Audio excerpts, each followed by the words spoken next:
You're listening to a Frequency Podcast Network production. The Brock and Dalby Podcast. This is the Brock and Dalby Podcast. Welcome to Tuesday. My name is Brock. I'm Dalby. Heads up, there's going to be a few breaks on the show where Dalby's just riding solo. It's the Ann Dalby show for a little bit today. I totally slept in. My phone died, and I didn't wake up till 6:21 specifically. You know what I respect about you is I came on the air at 5:30 this morning, and I told people right off the bat, I said, hey, Brock's fine, having a little car trouble this morning. He's going to be a little late. He'll get here when he gets here. You walked right in here, and you were like, nah, I slept in. I'll own up to it. I got to give you a round of applause for being a true bro. You got to do it, right? But legit, I woke up this morning and Courtney has the alarm that goes off and says the time. Oh, okay. And I was sleeping, and all of a sudden, all I hear is, it's 6:21 a.m. Oh. And I was like, what did your phone just say? She rolled over, and she goes, you're still here? And I was like, shit. That's my favorite. This is such an awful thing to hear, no matter the circumstances, from a woman who's to hear, you're still here. You know what killed my phone? Is the charger wasn't plugged in, and I ran my fan noises last night. Oh, through your fancy new headphones. Yeah. And so that just killed my phone at some point in the middle of the night. Dude, I was having it was like my body knew that I was supposed to be at work. Oh, I fully believe in internal clock. I had this fever dream that me and you were doing a live on location at a Subway for some reason.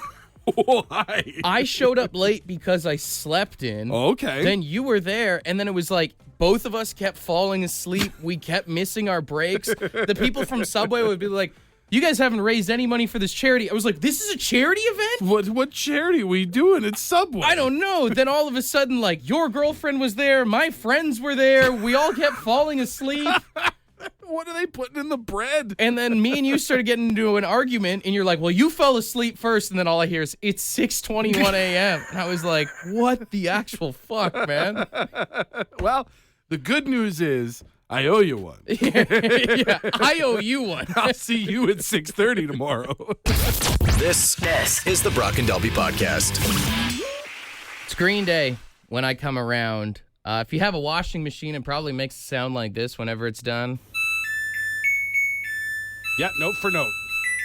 Well, I just got itchy. I feel like I need to go to the basement. if you remember the rap group Outkast at all, Big Boy from Outkast has teamed up with Whirlpool for a... Can I say there was a point in my younger days where I listened to a lot of Outkast. You never thought this would be the collaboration? And specifically Big Boy, and those were words I never thought would be in a sentence. He's teamed up with Whirlpool for a limited edition Outkast washer-dryer set that when it finishes will play. Oh, hell yeah. Absolutely. It's actually kind of sick. It's perfect. I like that because that little sound that the washer plays, it isn't enough. I feel like I don't hear it upstairs because mine's in my basement. No, and you tune it out, right? Like, because you hear it so often with how much you do laundry.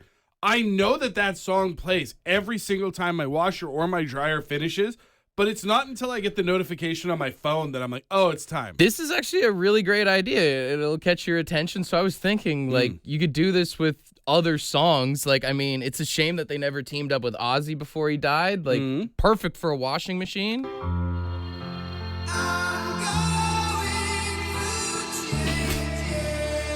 You gotta change loader. Let you know it's time to switch your laundry over. That's Right, good. Yeah, right. and again, it would catch your attention. This haunting voice from the laundry room. Or even they could make a washing machine for all the wrestling fans out there. Okay.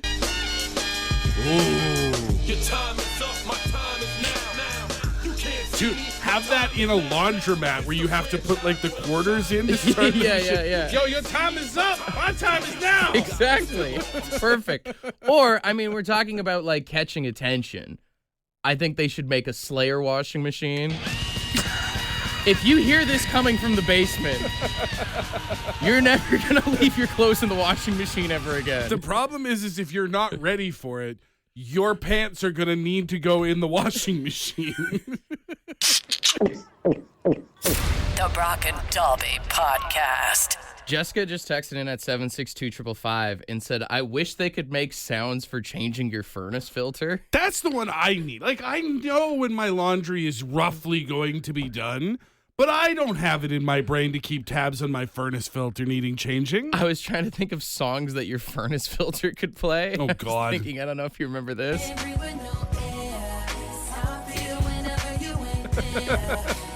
Who is this? Chris Brown. That's right. There's no air, right? That's the whole point. How am I supposed to breathe with no air? And you go, oh, damn, I need to go down and change my filter. Honestly, that would save me that would save so many people's furnaces if their furnace filter played a song, maybe a little Bush.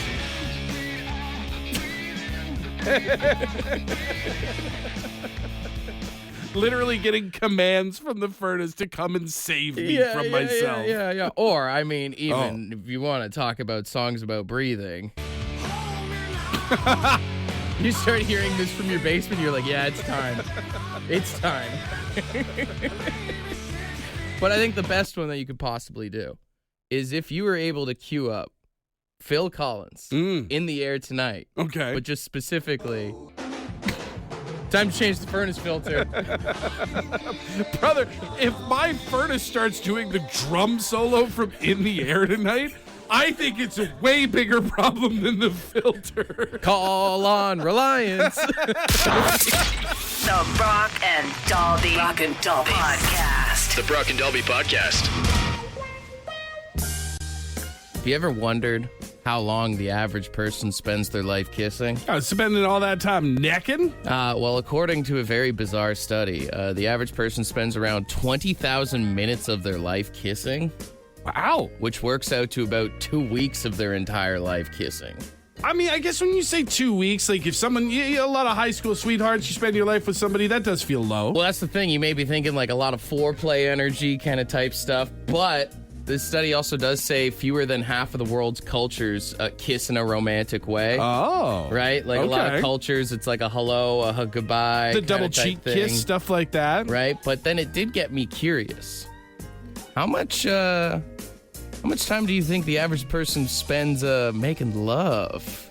If you had to put it in days, in your entire life, how many days do you think? Like if you added it all Whoopi? up, back to back to back to back to back, how many? I mean, days is probably generous, but I'll say 5 days. 5 days? 5 days feels like a lot, actually. Way too low. That's too low. Apparently. Sorry, Mallory. The average person spends approximately 117 days of their lifetime. 117 days? Which works out to around 0.45% of their lifetime. Damn. And they say it's around 5 to 7 minutes per sesh, which roughly works out to around 168,000 minutes. 168,000 minutes between the sheets. And on average, they say the average person has sex 2,000 to 3,000 times in their life.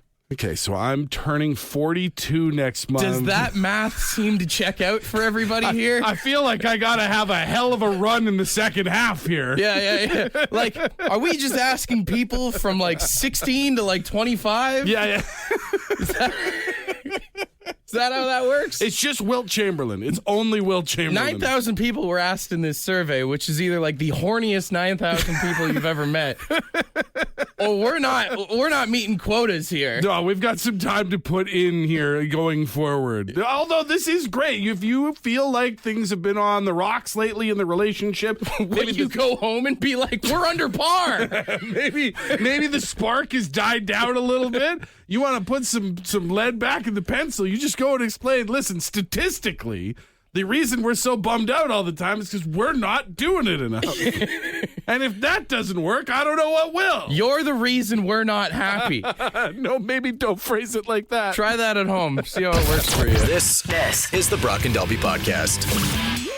It's time for Brock and Dalby's Draft. All right, on the station for the long weekend, we are doing our Time Machine long weekend. We'll take you through different periods and ages of music. But I was thinking we should do a draft on the best time machine or time travel movies here this morning. Time travel, one of those tropes that's in a lot of movies, and when it's done well, it can blow your mind, and when it's done badly, it's still sometimes kind of great. I won rock, paper, scissors, so I get the first pick, and I think the obvious answer has to be Back to the Future. Saturday night, we're sending you back to the future. I feel like a lot of people's probably first time travel movie. Oh, absolutely. And also, the reason anybody knows what a DeLorean is. Or a flux capacitor. Or a flux capacitor, any of that stuff. We grew up on this movie, and then we showed our kids this movie. They grew up on it. It stands the test of time. You could watch it today, and it's still awesome. It still holds up fantastic. So Back to the Future, number one pick for me. And then, of course, if Back to the Future goes number one overall, number two has to be Bill and Ted's Excellent Adventure. Sure, You know, Bill S. Preston, Theodore Logan, traveling through time. Being excellent to one another. It's another one of those ones from the same era, the same time period, that the quotes are still out there, and the movie itself still holds up. Learning experience, too, for a lot of kids. Oh, learn a lot of history. Absolutely. Coming in at number two, I am going to go with Hot Tub Time Machine. It must be some kind of hot tub time machine. I love this movie so good. It is a laugh from front to back. It's got so many great lines. Great white buffalo. It also shows what I think the average person would do if they went back in time, especially if you're a guy like Lou who just ends up taking all the great ideas over the next 20, 30 years. He starts Motley Lou. He changes Google to Lugal. It's a fantastic flick. I'm going to go for number two, something equally campy, but a little bit more serious. One of the greatest action films of all time that people forget starts with time travel. Time travel, part of the whole core of the plot. Terminator 2 Judgment Day, brother. Yeah. Time travel movie. It counts. Technically, I guess. And it's one of the best movies of all time. It has I'm not going to disagree. It's not one of the greatest movies of all time. It has time travel in it, and it's one of the best movies of all time. That makes it one of the best time travel movies. Time travel for half a second. The whole plot is based around time travel. The Terminator comes back to save John Connor. There's all those flash forwards, flashbacks, all that stuff. Time travel's part of the movie, brother. I guess, technically. My final pick, I'm going to go with Idiocracy for one of the greatest time travel movies of all time, where a guy, he wakes up and it's 25, 50 or something like that. And honestly, that movie has predicted our future, to a T in a sense. A little too accurate for my taste. I mean, the Earth is a giant heap of trash right now. They've got shows like Ow, My Balls, which is one step away from Wipeout. Donald Trump is basically President Camacho. Yeah, essentially. And everybody is wearing Crocs. That's the only thing I don't like about Idiocracy is it started as a comedy and now it's a documentary, and that makes it so much worse. It was the biggest foreshadowing into the future that you ever could have done with a film. My third and final pick is maybe a cult classic, but if you ever wanted to check it out, you could go pick it up yourself down at the old S-Mart, Shop S-Mart. It's Army of Darkness, baby. Bruce Campbell going back in time. I got to ring the shame bell on myself for not even thinking of that. Taking the boomstick back with him and fighting against an army of the dead. Courtney's going to be mad at me that I didn't put that on my list. The Necronomicon, trying to pronounce the secret words, trying to cough his way through it to trick the evil spirits. Such a good movie. One of the greatest campy horror/comedy movies of all time. And again, it's all time travel. It is too. Damn, that's a good pick. Thank you very much. Coming in at number one, I got Back to the Future. Number two, I got Hot Tub Time Machine. And coming in at number three, I got the world we're living in pretty much right now. Idiocracy on the list. I've got Bill and Ted's Excellent Adventure at number one, Terminator 2 Judgment Day at number two, and Army of Darkness The Brock at number and Dobby three. Podcast. Well, I wish I could go back in a time machine and change some of my picks because Dalby, for you, my friend, this morning. I didn't even have to bust out what I felt like were my two real big picks, which was Avengers Endgame, which is probably the highest grossing time travel movie. Is that a time travel movie? Oh, yeah, the last Avengers movie. They have to travel through time to get all the Infinity Stones to fight Thanos. Oh, true. And then maybe the best time travel movie of all time, I can't even believe I didn't pick it, Jean-Claude Van Damme's Time Cop. I've never seen that. You've never seen Time Cop? You're the king of watching B movies. I've never seen that before. It literally works for a police force that goes through time and solves time-related crimes. Okay, I have to watch this. And then There's some like backstabbery, internal affairs type stuff. It's great. Oh. It's so bad. And it's Jean-Claude Van Damme. And it's Jean-Claude Van Damme doing split kicks through time. However, The Brock and Dalby Podcast. I want to talk about a list that I found that I thought was very interesting and makes me very happy that at the age of 41, on the precipice 1 month away from 42 years old, that I do not have to worry about dating or the dating pool, as a study was done, and not even a study, it was like an informal sort of quiz of women over the age of 30, asking them what is a place that is a no-go for a first date. A place that if you got asked out on a first date, no matter what the guy is like, no matter if you're interested or not, this is a non-starter on a first date. Some of them make sense. Someone voted on this. Actually, a lot of people voted saying your house, like the person's house, the guy's house, that's a no-go. And that makes sense, right? In this world, in 2025, if you're just meeting somebody on apps or online or at a bar or whatever, the first place you want to hang out is probably not at their house, just for safety's sake. A good public spot is good. But then I was looking and like right above your house is the movies. Like the idea of dinner and a movie is now apparently a no-go, a bad first date. The idea of taking somebody out to the movies is considered to be lazy. Now, some people are saying it's lazy. Some people also saying we can't talk. We can't get to know each other if we're both sitting in a quiet movie theater watching the screen. Fair, I guess. So explain to me why all of this is an American list, but all of the like get-together kind of restaurants. For them, they list Cheesecake Factory, Applebee's, Chili's, Chipotle, the Olive Garden. I get that none of those are fancy, but it seems like a perfectly reasonable place to go on a first date. As you go down the list, some of it makes more sense. Church would be a weird spot for a first date. They say that's a no-go. Any place with a buffet, buffet, you got to know the person pretty well before you let them see you at a buffet. It's like farting in the relationship for the first time. You can't just dive into it. The gym, you have to be a very specific kind of person to have your first date be at a gym. The Brock and Dalby Podcast.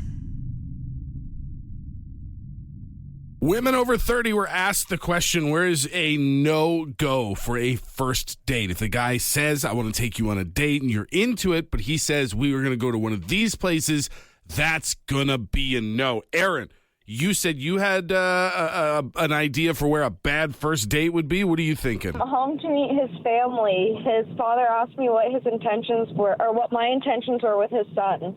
Sorry, hang on. You're not just answering this as like that would be bad. You're saying this happened to you?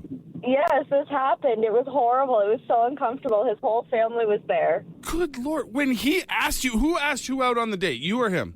He did, and he's like, oh, let's go to my house, watch a movie. And I was like, okay, whatever. Like, we were in high school. It was normal-ish. Okay.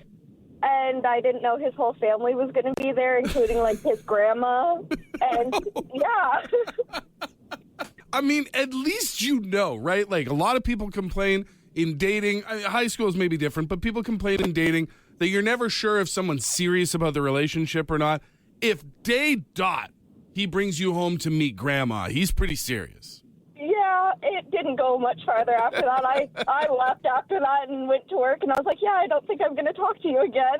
You know what the worst part is he probably went back home to the family, and they were like, you know what? She's just not good enough for you. Probably. Fellas, if I can give you one piece of advice, it's a great thing to be in love with someone and to want her to meet the family and to want to bring that person into your life more fully. Maybe we wait until date 3. The Brock and Dalby Podcast.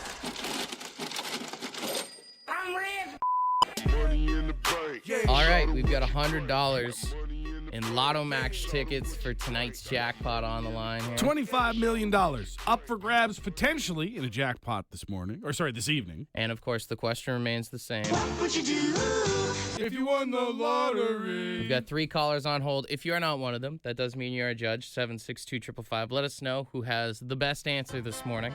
But of course, we will start on line 1 here. Hey, good morning. Who's this? Hey, it's Mike. Mike. All right. Question is always the same. If you won the lottery. What says you, Mike? Well, first I'd tell my old lady that I'm going for the milk, and then I'd head over to Quebec and spend the rest on strippers and illegal substances. Why are so many of you in such terrible relationships? There's so many people that have called in this contest to say if they won millions of dollars. Do you know how expensive divorce is, man? Is leave their significant other. We're not married. It's okay. There you go. That makes it better, doesn't it? No! All right, Mike, stay on hold, all right, brother? All right, we go to line 2 here. Oh, God. Hey, good morning. Who's this? It's Matt. Matt. All right, same question. If you won the lottery. What says you, Matt? I'd buy the rights to all hair pieces, toupees, and wigs so I can control who gets to wear them. Of course, everybody gets to wear them except for one man, Donald Trump. We all want to see what's under that toupee. We're going to call it Operation Donnie Needs a New Do. And if he wants it back, I'm reasonable for $1 trillion. That's amazing. Even taking like all the politics out of it, even just the idea of having like the world's supply of wigs and licensing them You out, get one, not you. Very funny. I like that. Very funny. Good stuff, brother. Stay on hold. All right, we go to line 3 here. Hey, good morning. Who's this? Hi, it's Angie. Angie. All right, same question for you here. If you won the lottery. What do you say, Angie? Me, I work on the highway. I'd pay everyone to not litter ever again in their whole life. It's very annoying out here. Send everybody a check. And then I'd stay married. Yes, Okay. yes, I'd pay them all off. Pay the Environmentally whole friendly country. and still in Yes. love. What Please. a nice change Yes, of pace. And I'll stay married. All right, man. I'll try.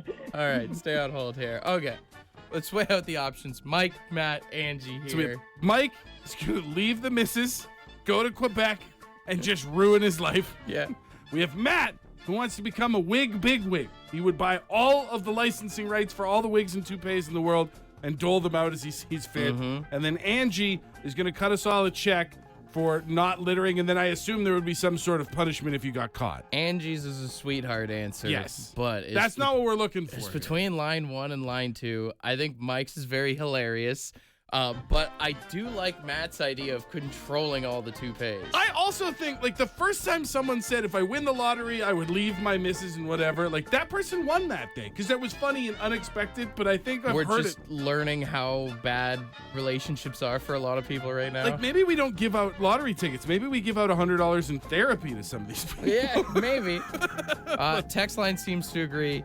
Line 2 it is. The bigwig. All right. Are you still there, brother? Still there. All right, you get yourself a ding and a round of applause. $100 in Lotto Max tickets coming your way, brother. Good stuff. And you know what? If I win the lottery, we all get to try on Donnie's toupee. You know what? I was going to ask for some nickels and dimes, or at least could you support my bald friend here? So I knew it. I knew it was going to be about me. You're a bad friend. Hey, we can do that too. Yeah. See, I'm a good friend. I just found you a hookup. The Brock and Dalby Podcast.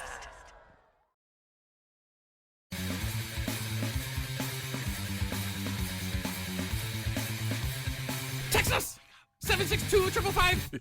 Ask us anything that you want. Send all your questions right now. 762-555.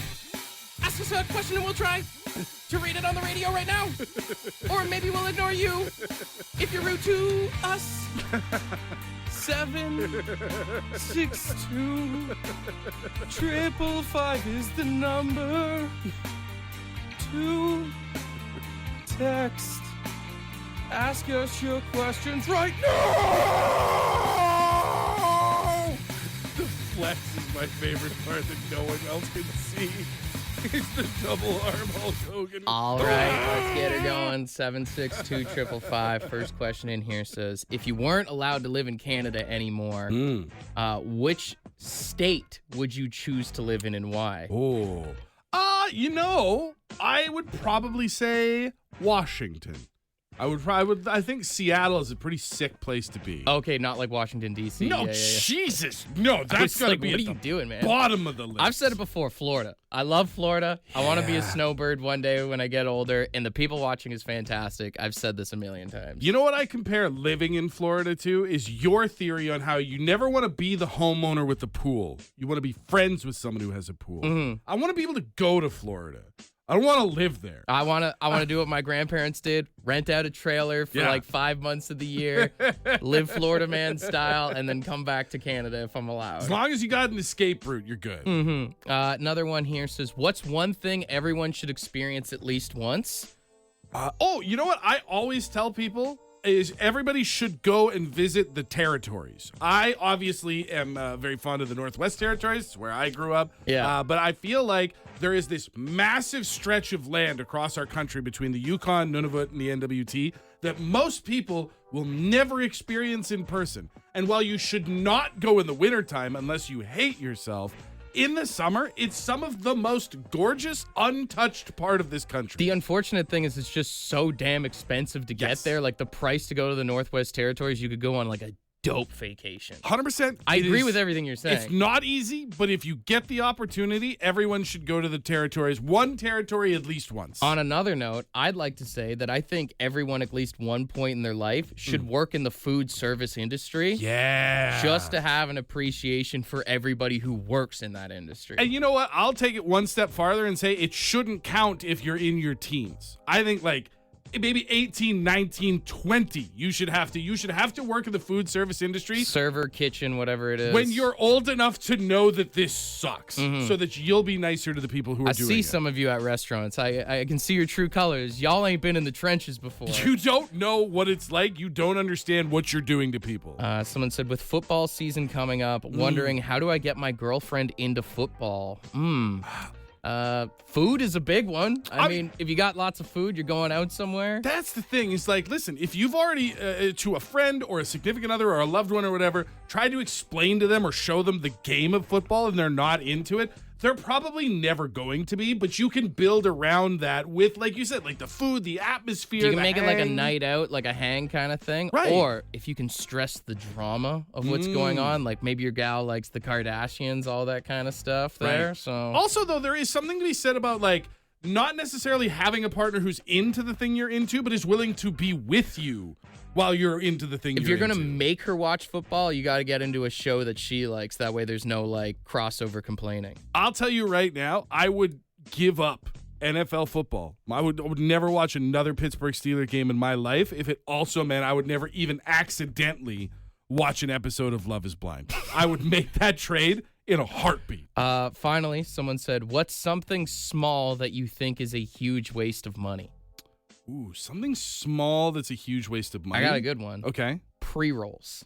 Oh, yeah. I don't understand. I mean, I get it. It's a convenience thing. But in my opinion, buying pre-rolls from a dispensary, you're no different than the person who buys pre-sliced watermelon. Right. This is so easy to do yourself.